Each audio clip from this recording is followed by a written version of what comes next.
11分でわかる、三方ヶ原の戦い。11。優勢だった徳川軍ですが、ここで潮目が変わります。武田勝頼隊が堺隊に横槍を入れたため、榊原隊、本田隊堺隊の勢いが弱まりました。この間に山形隊は態勢を立て直し、堺隊に攻撃します。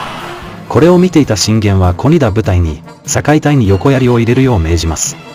横槍を入れられた堺隊は崩壊し、他の部隊も崩壊または後退しました。こうして徳川軍は武田軍との戦いに敗れ、家康は浜松城へ撤退したのでした。この時、家康の撤退をフォローした多くの徳川家臣が討たれました。